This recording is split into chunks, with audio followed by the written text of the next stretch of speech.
Assalamualaikum warahmatullahi wabarakatuh. Perkenalkan, nama saya Mat Perlaksan, mahasiswa program studi bimbingan dan konseling Islam Fakultas Usuluddin Adab dan Dakwah Universitas Islam Negeri Palopo. Baik, pada kesempatan kali ini saya akan membahas sedikit tentang bagaimana konselor dapat menangani kasus-kasus konseling multibudaya yang kompleks. Nah, kompleksitas ini muncul karena klien tidak hanya membawa masalah pribadi, tetapi juga latar belakang budaya, nilai, keyakinan dan kondisi sosial yang beragam.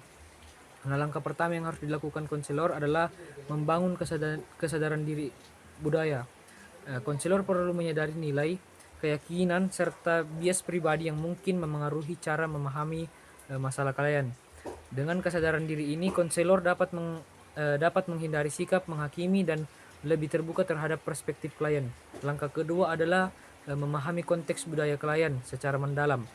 Konselor tidak hanya boleh fokus pada gejala psikologis, tetapi juga menggali nilai keluarga, norma sosial, peran gender, serta sistem kepercayaan klien.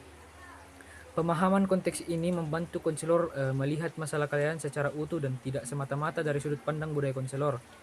Nah, langkah ketiga ialah konselor perlu mengembangkan komunikasi yang sensitif budaya. Perbedaan gaya komunikasi, bahasa, dan ekspresi emosi harus dihargai. Konselor perlu menyesuaikan teknik bertanya, cara memberi umpan balik, serta bahasa yang digunakan agar klien merasa aman dan dipahami. Nah, selanjutnya konselor harus fleksibel dalam menerapkan pendekatan dan teknik konseling. Tidak semua teori atau teknik konseling cocok untuk setiap budaya. Konselor perlu menyesuaikan intervensi dengan nilai dan keyakinan klien tanpa melanggar kode etik profesi. Fleksibilitas ini sangat penting dalam menangani kasus multibudaya yang kompleks. Dalam kasus tertentu, konselor juga perlu melakukan kolaborasi dan rujukan.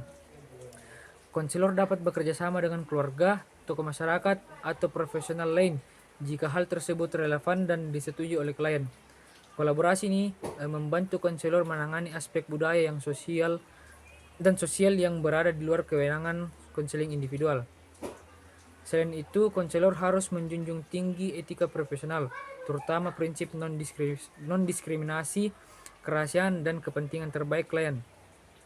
Dalam situasi yang kompleks, etika menjadi landasan utama dalam setiap pengambilan keputusan konselor. Dapat disimpulkan bahwa penanganan kasus konseling multibudaya yang kompleks membutuhkan kesadaran diri, kompetensi budaya, fleksibilitas, serta komitmen etis dari konselor. Dengan pendekatan yang tepat, konselor dapat memberikan layanan yang inklusif, adil, dan bermakna bagi klien dari latar belakang budaya apapun. Mungkin hanya itu yang bisa saya sampaikan pada kesempatan kali ini.